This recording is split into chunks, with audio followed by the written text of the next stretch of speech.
The year is 2010. The month, April. The East Coast had just survived Snowmageddon.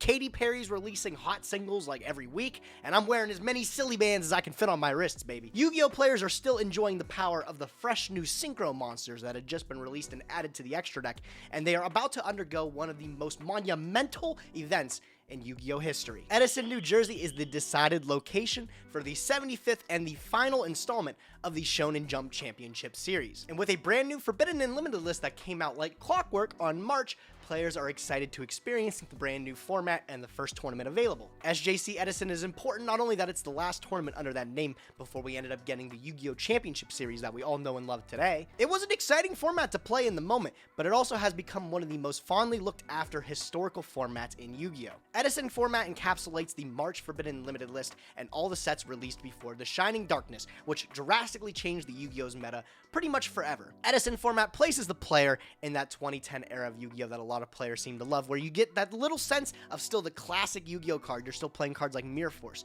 and Torrential Tribute, but you're also mixing it with the new heavy combo strategies as you start to see many cool decks develop. You might know the household duelist name Jeff Jones. Well, this guy ended up taking first place at that 75th SJC with a brew of Quick Draw Dandy Warrior. But Quick Draw Dandy Warrior was just one of many different decks available to play in Edison format. Recently, with the introduction of the Time Wizard side event at these Yu-Gi-Oh Championship Series, players have been able to enjoy these formats that they love so dearly. GOAT format being an extremely popular one, but Edison has since overtaken it. I got to experience my first Edison event the other weekend at YCS Philadelphia. I got to play in 2 out of the 73 different pods that fired. If you want a little bit of a comparison, I don't think GOAT format hit past 20. This 2010 format has just a little bit of everything that duelists love. The high-paced energy today that we see in Yu-Gi-Oh! Mixed with some of the classic cards, Torrential Tribute, Mirror Force, Call of the Haunted, all find places in these 2010 decks. I decided to sit down with a little bit of a newer deck, different from the history of old. Edison has evolved to the point where all these historical decks from top 16 of the original SJC look like a joke compared to deck building today. And with the time we had, Yu-Gi-Oh! Players have been able to delve a little bit deeper into this undiscovered format and find strategies that weren't really viable before. Stuff that wasn't figured out in this short 3-month span that we had of this legendary format. I have one of those decks in front of me today. I actually have a version of Diva Zombie that I played in the side events at YCS Philly. Playing these Edison side events was some of the most fun I've had in Yu-Gi-Oh! In a very long time. I did not end up winning the fabled Light and Darkness Dragon map, but I have a new motivation, a new fire to be able to get it now. I will be getting one at Nationals, surely, mark my words. Here, let's take a gander at the Diva Zombie deck that I ended up piloting. It is a very beautiful spectacle here. A lot of high rarity cards that I've ended up collecting over the years, and it was just fun to sit down and play with them again. You might not be able to find this deck in those historical lists from the top 16 of the original Shonen Jump Championship Series. However, with new deck building theory has also come new brews. And utilizing some zombie cards, I've always been a huge fan of zombies, so being able to play this newest strategy here, mixing cards like Deep Sea Diva, as well as the power of Goblin Zombie, to be able to make some powerful level 6s, was a lot of fun, honestly. Buckle up, let's get into the time machine, get cozy. We're gonna go back to 2010, and I'm gonna show you guys what a younger version of Gage would have played if he would have attended the Shonen Jump Championship Series in Edison, New Jersey. I'm very excited to show you guys this list here. As I said, this is a new development in the Edison era, not something you would see in those historical deck lists, but it's one that's a lot of fun, and it's definitely got a lot of power behind it. Utilizing a lot of zombie cards, the main one is Goblin Zombie here. I have lovely first edition Phantom Darkness copies. You've seen this guy in Progression Series way too many times than I can count. You guys know what he does. When he's sent from the field to the graveyard, he mandatory adds a zombie type monster with 1200 or less defense from your deck to your hand. He doesn't miss timing when you use him for synchros, when you use him with like a Plague Spreader that makes a Bryonic, and then he can search a extremely powerful combo card here that I'll show you guys very shortly. Play 2 Goblin Zombie, and then I play another 2 of. I play 2 copies of Pyramid Turtle. I get to play the champion pack cards here. Very good looking. The Pyramid Turtle can get you into the Goblin Zombie engine. It's just essentially another like Mystic Tomato that you can set if your opponent destroys it by battle. You get to special summon a zombie with 2000 or less defense from your deck. Could be anything from Vampire Lord to Goblin Zombie himself. More zombies, we also play a copy of Zombie Master, guy that you can search off a Goblin Zombie, or you can summon it off of the Pyramid Turtle.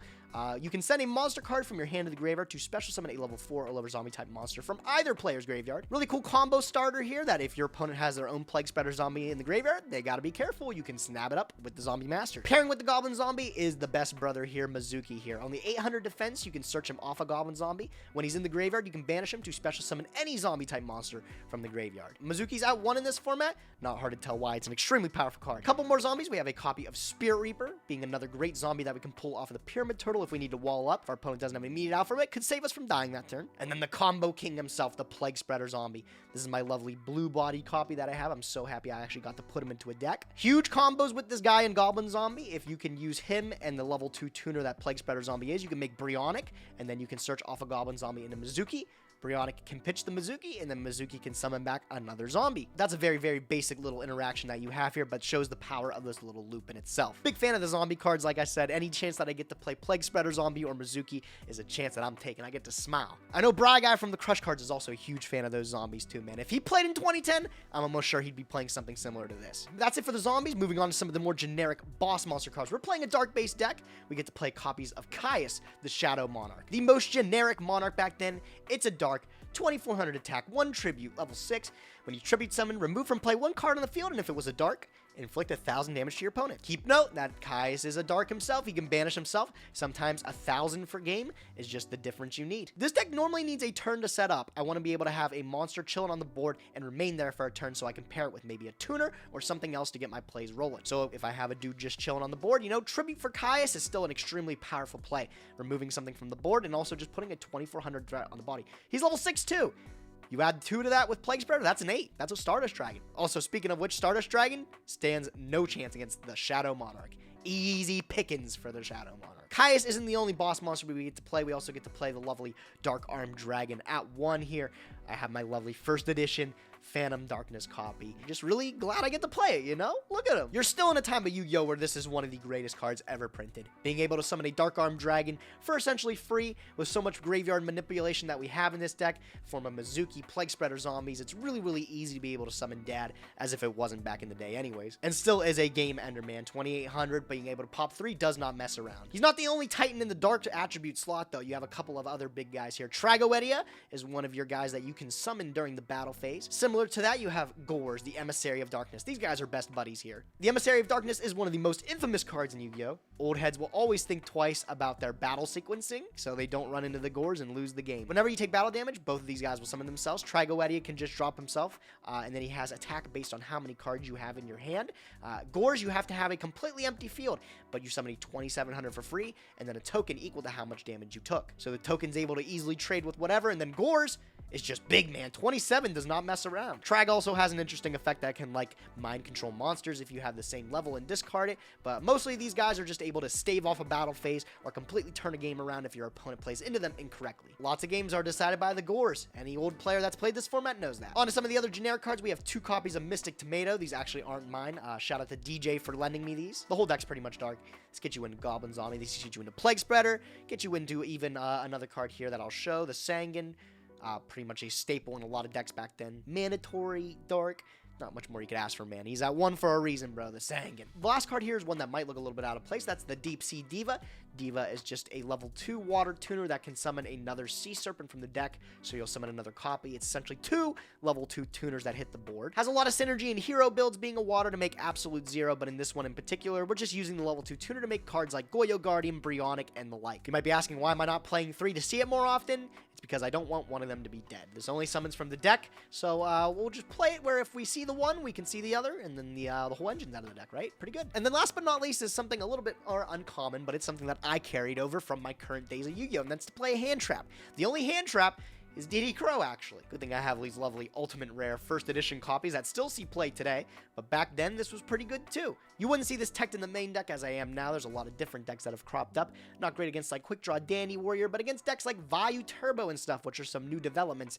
This card's really fierce. Weird. It's like being able to interact from the hand on your opponent's turns really strong. Who would have ever predicted that would be a thing, right? That's it for the monster count. Now let's move on to the spells. You might get a little bit of nostalgia looking at all these one-ofs here. The only 2 of that I get to play is actually Book of Life, which is a really great card to be able to reborn a zombie from your graveyard, but also remove from play 1 monster in your opponent's graveyard. Banishing your opponent's Mizukis, Plague Spreader Zombies, Vayus. There's a lot of utility in this card here. It's more than just a monster reborn. Now let's get into a whole bunch of the one-ofs. You're playing a copy of Mystical Space Typhoon, which, would you believe this card in 2010 was at 1? A simple quick play spell card released from Magic Ruler, 1 line of text, target a spell trap on the field, destroy it, ended up being one of the most powerful cards in Yu-Gi-Oh! For almost a decade on release. Still very much an important tool in 2010 Yu-Gi-Oh! This card still sees play sometimes in today's game. You've got 1 Foolish Burial and a zombie deck. Weird. Seems pretty good, right? Brain Control's another card at 1. Remember, this is pre-errata. Here's the entire pre-errata text. We just get to take a face-up monster on our opponent's side of the field, and we get to do whatever we want with it, right? Today, Yu-Gi-Oh! Players, if you've ever even read this card, again, might realize that the errata of this card says you can only take normal summoned ones. Nah, this card was much more powerful back in the day. We also had Allure of Darkness at 1, too.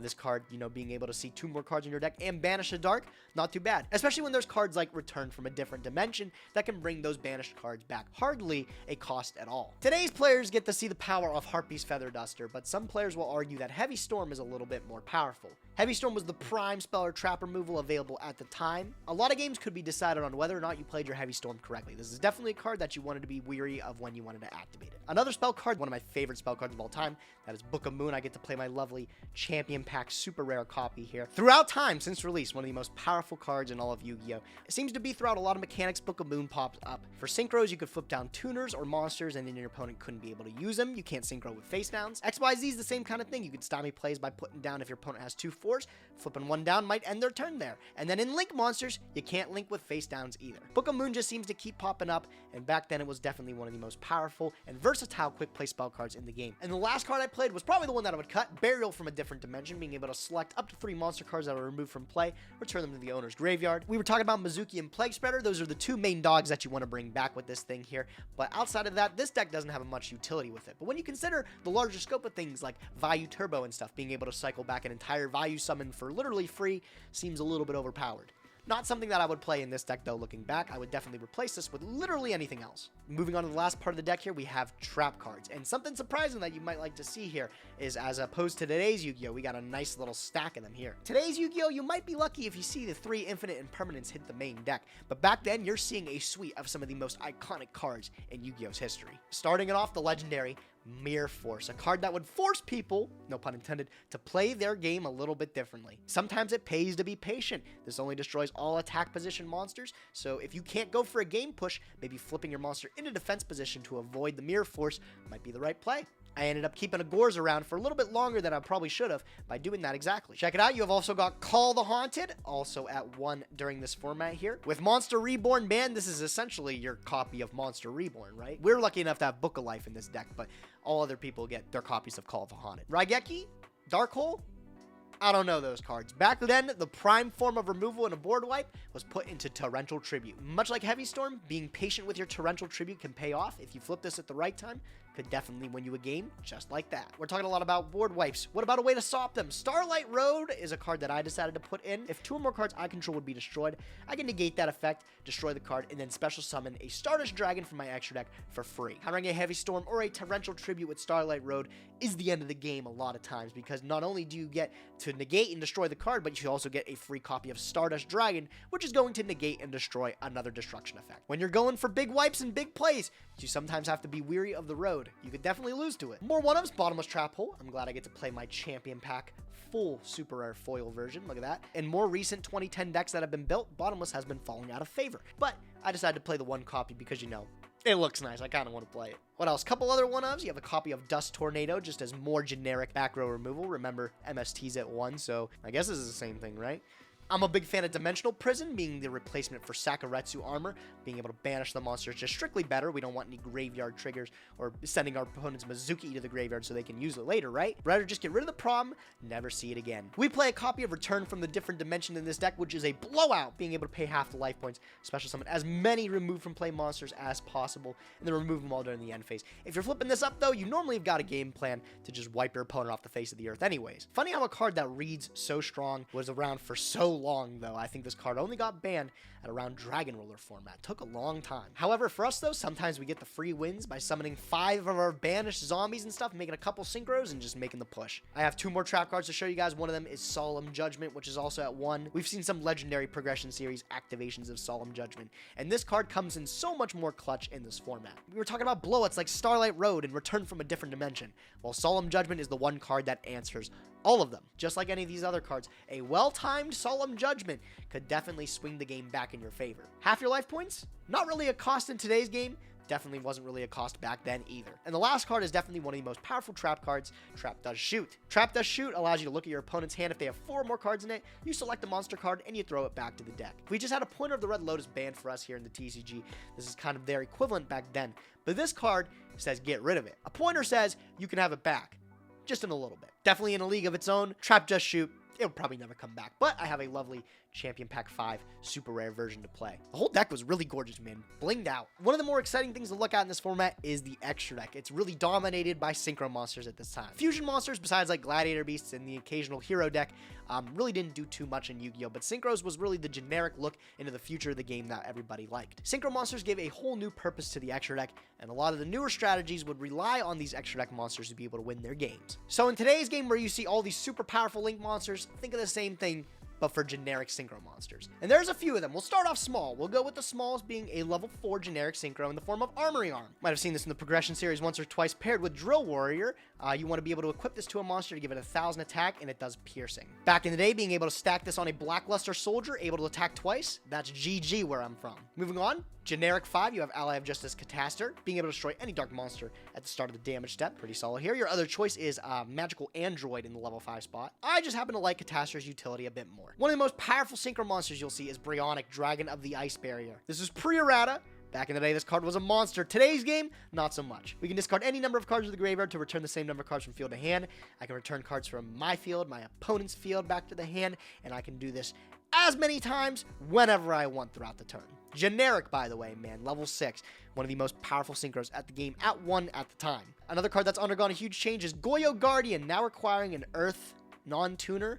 This card just doesn't see play anymore, right? Back then it was generic, and it was one of the best generic 6s. 2,800 on a level 6. This beat over your opponent's Stardust Dragons and took them for your own. A lot of power stored in these level 6 synchro monsters, which is great because our whole strategy revolves around summoning them, right? Another 6, the zombies have some really cool ones. We can make Revived King Hades. Look at this first edition Crossroads of Chaos copy. These old school alties, nothing come close to them. They really do look stunning. This guy's like a Dark Bolter the Terrible. When he destroys something by battle, their effect can't activate. Cool for getting over things like Raikos. If you kill a Mizuki with it, your opponent just can't activate that Mizuki. Really cool card. I don't get to summon him enough, but he's rather handsome. Another cool card is Doom Kaiser Dragon. Plague Spreader Zombie is a central part of this deck here, so being able to use him as our level 2 tuner isn't really that difficult. Doom Kaiser comes in when your opponent also plays Plague Spreader Zombie. You're able to special summon a zombie type monster from your opponent's graveyard. So, you know, if I go into Doom Kaiser with Goblin Zombie plus Plague Spreader into Doom Kaiser, I can take my opponent's Plague Spreader and then go into Stardust, which is pretty good. Also, just take a minute. Look at this card. I ain't got much else to say. It's beautiful. Picked this up last minute. A Gaia Knight, the Force of the Earth. Just another generic 6. As you can see, we're making a lot of 6s, so just want to have options. I got to play the gray Black Rose Dragon. Oh, man. I love to get to play these high-rarity, just iconic cards from the anime. This copy is especially pretty, and it is the only level 7 synchro we have slotted for us. Moving on to 8s. I'm not that nice. I have a Jump Promo Dark End Dragon here. Think of the Another Verse Dragon as the prize card for today. Back then, this was the prize card you could get from the Shonen Jump Championship Series. And if you read it, it's a really good card. A level 8 that uses 1 tuner and 1 or more non-tuner darks. Not a big deal. Like, Caius is a non-tuner dark. Once per turn, you can have this card lose 500 attack and defense. Send 1 monster your opponent controls to the graveyard. You can send face-down Raikos, Spirit Reapers, anything like a Mystic Tomato that would float.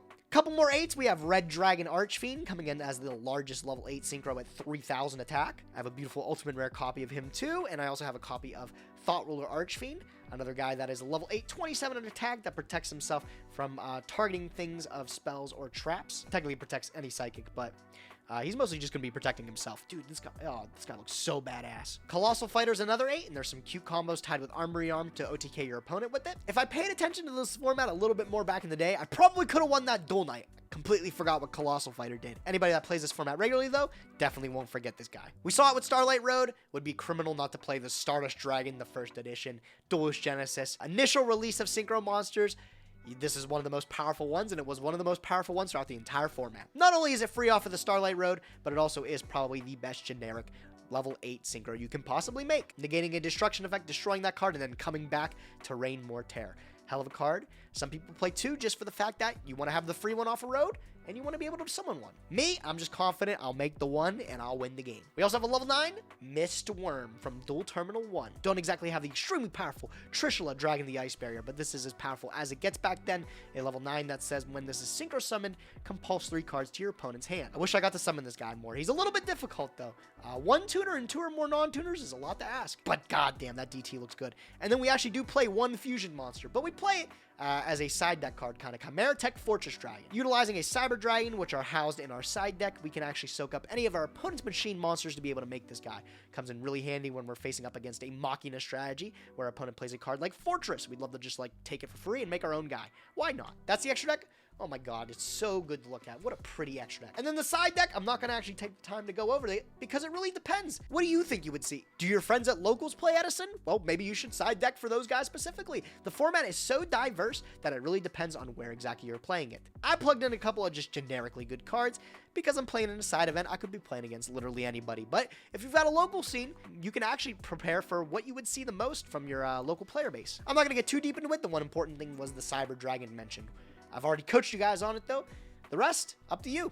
That's all I have for you guys today. I was really excited to share the theoretical deck that I would have taken back in 2010 had I played that Shonen Jump Championship. But I'm glad it's a 40 card list that I can still compile together and enjoying the Time Wizard formats hosted by Konami. If you're tired of today's Yu-Gi-Oh!, you're complaining about hand traps, everything is just too quick, the game ends in 2 turns, Edison format might be that happy medium you're looking for. And you'd be surprised.